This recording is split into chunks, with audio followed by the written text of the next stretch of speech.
Evening friends, आज के update कुछ इस प्रकार से। आज हम सबसे पहले बात करेंगे अमेरिका की। अमेरिकी राष्ट्रपति डोनाल्ड ट्रंप के गाज़ा प्लान को समर्थन देकर पाकिस्तान की शहबाज शरीफ सरकार बुरी तरह से फंस गई है। ट्रंप के गाज़ा प्लान को सार्वजनिक करने के बाद पाकिस्तान में इमरान खान की पार्टी से लेकर कई दल इसका विरोध कर रहे हैं। पीएम शहबाज शरीफ और फील्ड मार्शल असीम मुनीर ने ट्रंप से मुलाकात के बाद इसका समर्थन करने का ऐलान किया था। वहीं अब पाकिस्तान के विदेश मंत्री शाह डार ने दावा किया है कि ट्रंप सरकार ने पहले की योजना में बदलाव कर दिया है जो उसे मंजूर नहीं है। उन्होंने कहा कि अगर 8 मुस्लिम देशों की ओर से संयुक्त रूप से पेश किए गए प्रस्तावों को मंजूर नहीं किया गया तो यह गाज़ा शांति योजना उन्हें स्वीकार नहीं होगी। वहीं पाकिस्तानी विदेश मंत्री ने संदेश दिया है कि अगर शांति समझौते के तहत गाज़ा में कोई अंतर्राष्ट्रीय शांति रक्षक सेना इंटरनेशनल स्टेबलाइजेशन फोर्स तैनात की जाती है तो उनका देश इसमें शामिल हो सकता है। डार ने मंगलवार को कहा कि गाज़ा में हिंसा समाप्त करने के लिए हाल में घोषित शांति प्रस्ताव के तहत वहाँ मुस्लिम राष्ट्रों की शांति सेना के हिस्से के रूप में सैनिकों की तैनाती पर पाकिस्तान का शीर्ष नेतृत्व फैसला करेगा। डार ने संवाददाता सम्मेलन को संबोधित किया, जहाँ उनसे पूछा गया कि क्या पाकिस्तान सोमवार को राष्ट्रपति ट्रंप द्वारा घोषित शांति योजना के तहत गाज़ा में सेना भेजेगा। पाकिस्तानी विदेश मंत्री ने गाज़ा में युद्ध विराम और पूर्ण शांति लाने के प्रयासों के बारे में बात की, जिसमें पिछले सप्ताह न्यूयॉर्क में संयुक्त राष्ट्र महासभा सत्र के दौरान राष्ट्रपति ट्रंप के साथ 8 मुस्लिम देशों के नेताओं की तैयारी बैठक भी शामिल थी। इसाक डार ने कहा कि विचार यह है कि वहाँ स्वतंत्र फ़लस्तीन सरकार हो। इसकी देखरेख एक अंतर्राष्ट्रीय निगरानी निकाय करेगा जिसमें भी अधिकतर फ़लस्तीनी होंगे। उन्होंने कहा ज़मीनी स्तर पर फ़लस्तीनी कानून प्रवर्तन एजेंसियाँ मौजूद रहेंगी, उनका समर्थन करने के लिए अलग से बल मौजूद रहेंगे। इंडोनेशिया ने इसके लिए 20,000 सैनिकों की पेशकश की है। मुझे यकीन है कि पाकिस्तान का नेतृत्व भी इस पर कोई न कोई फैसला जरूर लेगा। ट्रंप के साथ बैठक का विवरण देते हुए उन्होंने कहा कि इसका उद्देश्य गाज़ा में युद्ध विराम के लिए प्रयास करना, मानवीय सहायता भेजने की व्यवस्था करना, फ़िलिस्तीनियों के जबरन विस्थापन को रोकना और विस्थापित गजावासियों की वापसी की व्यवस्था करना है। ट्रंप और नेतन्याहू के ऐलान पर कई देशों की भौहें तन गई हैं। साथ ही ये सवाल उठने लगा है कि अलग फ़लस्तीन देश का क्या होगा। नेतन्याहू ने कहा कि वो फ़लस्तीन देश को बनने नहीं देंगे। इसाक डार ने दावा किया कि पाकिस्तान के फ़लस्तीन देश के रुख पर कोई बदलाव नहीं हुआ है। पाकिस्तानी द्विराष्ट्रीय सिद्धांत का समर्थन करता है। उन्होंने कहा कि मुस्लिम नेताओं का मुख्य मकसद गाज़ा में रक्तपात को रोकना और वहाँ मानवीय सहायता पहुँचाना है। आइए बात करें बांग्लादेश की। शेख हसीना सरकार के पतन के बाद बांग्लादेश में हालात बेकाबू हैं। मोहम्मद यूनुस की कार्रवाई सरकार में यह देश राजनीतिक और सामाजिक पतन के कगार पर है। बांग्लादेश में राजकता का बोलबाला है। शासन नाम की कोई चीज़ नहीं बची है। पहले माना जाता था कि बांग्लादेश में जल्द लोकतांत्रिक सरकार आएगी, लेकिन इस देश में सत्ता शून्यता उभर रही है। इसका पूरा फायदा इस्लामाबादी और पाकिस्तान परस्त गुट उठा रहे हैं।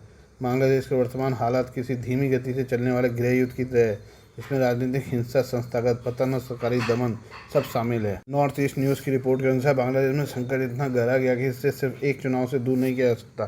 सत्ता में आने के लिए एक शॉर्टकट की चाहत रखने वाली बांग्लादेश नेशनल पार्टी ने आवामी लीग पर प्रतिबंध का समर्थन किया है।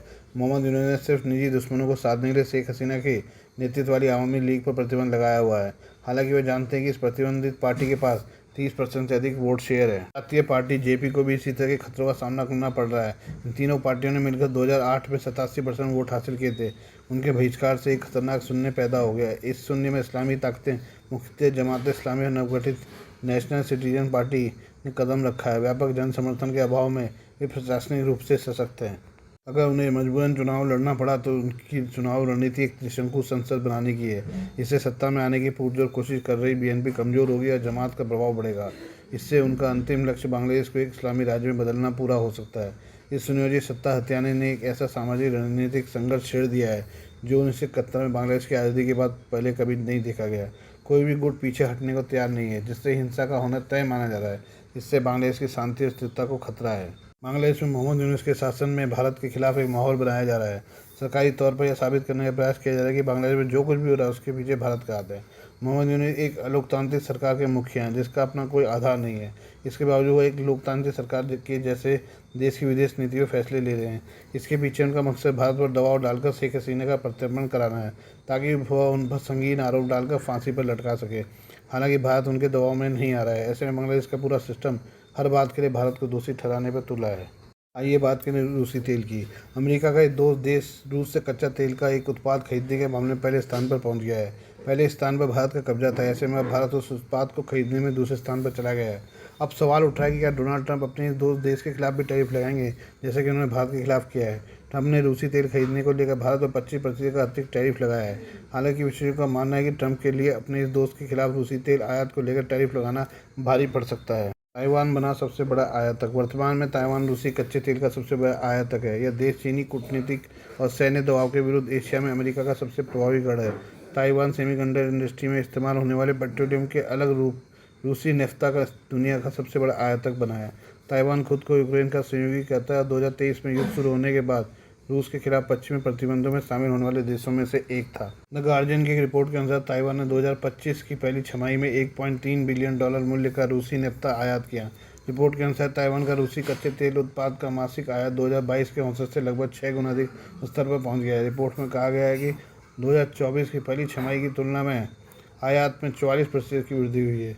ये निष्कर्ष यूरोपीय, रूसी और ताइवानी गैर सरकारी संगठनों के संघ के संयोग से एक finish think tank centre for research on energy and clean air द्वारा प्रकाशित एक रिपोर्ट का हिस्सा है। भारत रूसी समुद्री नेफ्ता निर्यात का एक प्रमुख गंतव्य है। 2025 की पहली छमाही में भारत ने 14 लाख टन से अधिक रूसी कच्चे तेल उत्पादों का आयात किया, लेकिन अमेरिका ने भारतीय निर्यात पर जुर्माना लगाया है। नेफ्ता पेट्रोकेमिकल उद्योग में ओल्फिन और एरोमेटिक्स के उत्पादन के लिए एक प्राथमिक फीड स्टॉक है, जिसका उपयोग plastic, synthetic resin, synthetic fibre और विभिन्न अन्य रसायनों सहित कई उत्पादों के निर्माण में किया जाता है।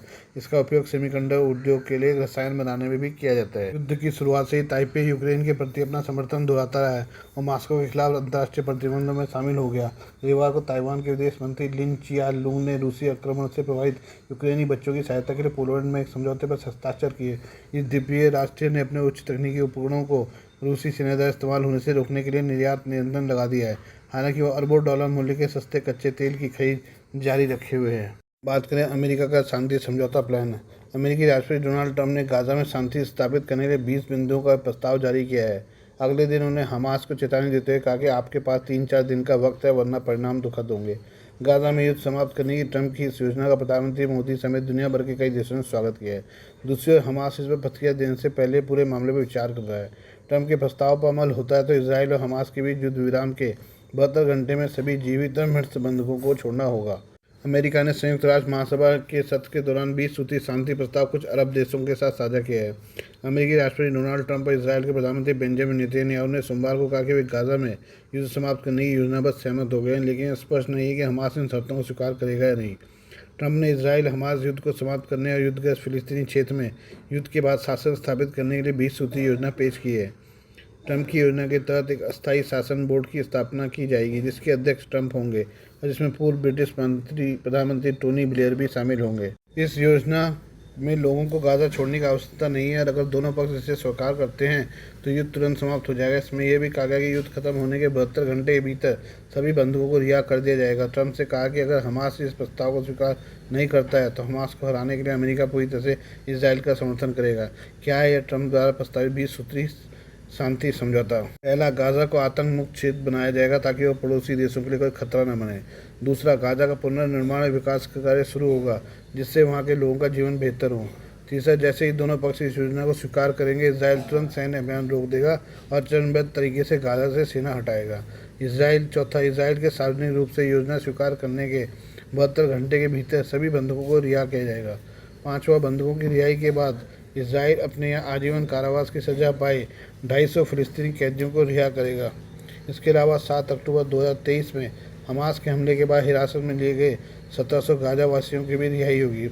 इसके अलावा हर एक इजरायली बंधक के शव के बदले इजराइल को गाजा के 15 कैदियों के शव लौटाने होंगे। जो हमास सदस्य शांतिपूर्वक साथ रहने की शपथ लेंगे उन्हें माफ़ी दी जाएगी। जो बाहर जाना चाहेंगे उन्हें सुरक्षित रास्ता किसी इच्छुक देश में बसने की सुविधा मिलेगी। समझौते के बाद मानवीय सहायता गाजा में बड़े पैमाने पर भेजी जाएगी। रोजाना कम से कम 600 ट्रक राहत सामग्री पहुंचेगी। सहायता सामग्री का वितरण संयुक्त राष्ट्र, रेड क्रिसेंट जैसे अंतर्राष्ट्रीय संगठनों की तरफ से किया जाएगा। गाजा का प्रशासन फिलिस्तीनी तकनीक विशेषज्ञों के हाथों में होगा, जिसे एक अंतर्राष्ट्रीय समिति की निगरानी में चलाया जाएगा। इसका नेतृत्व डोनाल्ड ट्रंप खुद करेंगे। ब्रिटेन के पूर्व पीएम टोनी ब्लेयर इसमें उनका साथ देंगे। 10वां, गाजा के लिए एक आर्थिक पुनर्निर्माण योजना बनाई जाएगी, जिससे निवेश और रोजगार के अवसर पैदा होने से अंतर्राष्ट्रीय संस्थाएं आगे बढ़ाएंगी। 11वां, गाजा में विशेष आर्थिक क्षेत्र स्थापित होगा, जहां करों में छूट और व्यापारिक सुविधाएं दी जाएंगी। 12, किसी भी निवासी को गाजा छोड़ने के लिए मजबूर नहीं किया जाएगा। जो बाहर जाएंगे उन्हें वापस लौटने का अधिकार होगा। 13 गाजा की शासन व्यवस्था में हमास की कोई भूमिका नहीं मिलेगी और सभी आतंकी सुरंगें व सैन्य ढांचे नष्ट किए जाएंगे। क्षेत्रीय देश यह सुनिश्चित करेंगे कि हमास और अन्य समूह समझौते का पालन करें। तो अमेरिका और उसके सहयोगी देशों की मदद से स्थायी सुरक्षा बल गाजा में तैनात होंगे। ये सुरक्षा और स्थानीय पुलिस को प्रशिक्षण देंगे। 15 इसराइल न तो गाजा का विलय करेगा और न ही स्थायी कब्जा। 16 अगर हमास प्रस्ताव को मानने में देरी करता है तो पहले आतंक मुक्त क्षेत्रों में ये योजना लागू होगी। 17 इसराइल कतर पर हमला नहीं करेगा जबकि अंतर्राष्ट्रीय समुदाय गाजा संकट में कतर की मध्यस्थता की भूमिका को मान्यता देंगे। 18 गाजा के लोगों को चरमपंथ से दूर करने के लिए धार्मिक और सांस्कृतिक कार्यक्रम चलाए जाएंगे। 19 जब गाजा का पुनर्निर्माण और फिलिस्तीनी प्राधिकरण का सुधार कार्यक्रम पूरा हो जाएगा तब भविष्य में फिलिस्तीनी राज्य का रास्ता खुल सकता है। 20वां अमेरिका इसराइल और फिलिस्तीन के बीच लंबे समय तक राजनीतिक समाधान पर बातचीत को आगे बढ़ाया जाएगा। क्या है गाजा जिसे लेकर सारा विवाद है? ये करीब 365 वर्ग किलोमीटर का एक छोटा सा क्षेत्र है जिसमें एक और भूमध्य सागर, बाकी 3 ओर से इसकी सीमाएं इसराइल और मिस्र से लगी हुई हैं। इसकी उत्तर पूर्वी और दक्षिण पूर्वी सीमा की तरफ इसराइली क्षेत्र है, वहीं दक्षिण पश्चिम में गाजा पट्टी की सीमा मिस्र से लगती है। इसके पश्चिम में भूमध्य सागर है। इसराइल और हमास के बीच संघर्षों का केंद्र गाजा पट्टी ही रहा है। यह 2 फिलिस्तीनी क्षेत्रों में से एक है। गाजा पट्टी के अलावा वेस्ट बैंक दूसरा फिलिस्तीनी क्षेत्र है जिसमें के अधिकांश हिस्से पर इसराइल का कब्जा है। लगभग 2 दशक से गाजा पट्टी और हमास का नियंत्रण है। यह इसराइल के अस्तित्व का विरोध करता है जिसका दावा है कि वो फिलिस्तीन पर कब्जा कर रहा है। अक्टूबर 2023 में हमास ने दक्षिणी इसराइल पर हमला किया था। इसी हमले के बाद से इसराइल हमास के विरुद्ध जारी है। हमास जिसे हरकतुल मुकावमा अल इस्लामिया के रूप में जाना जाता है, इसकी स्थापना शेख अहमद यासीन ने की थी जो एक फ़िलिस्तीनी धर्मगुरु थे और जो बाद में मुस्लिम ब्रदरहुड की स्थानीय शाखाओं में एक कार्यकर्ता बन गए। 1960 के दशक के उत्तरार्ध में यासीन ने वेस्ट बैंक और गाजा में धर्म और प्रदेश और धर्म से जुड़े कार्य किए जिस पर 1967 में 6 दिन की लड़ाई के बाद इसराइल ने कब्जा कर लिया था। यासीन ने दिसंबर 1987 में गाजा में ब्रदरहुड की राजनीतिक शाखा के रूप में हमास की स्थापना की जो पश्चिमी तट, गाजा, पूर्वी यरूशलेम पर इसराइली कब्जे के खिलाफ एक फ़िलिस्तीनी विद्रोह के रूप में जाना गया। उस समय हमास का उद्देश्य ब्रदरहुड के लिए फ़िलिस्तीनियों का समर्थन पाना और इसराइलियों के खिलाफ हिंसा करना था। 1997 में संयुक्त राष्ट्र अमेरिका ने हमास को एक आतंकवादी संगठन घोषित किया। साल 1993 से लेकर साल 2005 तक हमास ने इसराइल में कई आतंकवादी हमले किए। 2007 में फ़िलिस्तीनी चुनाव जीतने के बाद हमास गाजा पट्टी पर एकमात्र शासक बन गया। Please do like, share and subscribe this channel of mine, news, views and analysis by Prakash.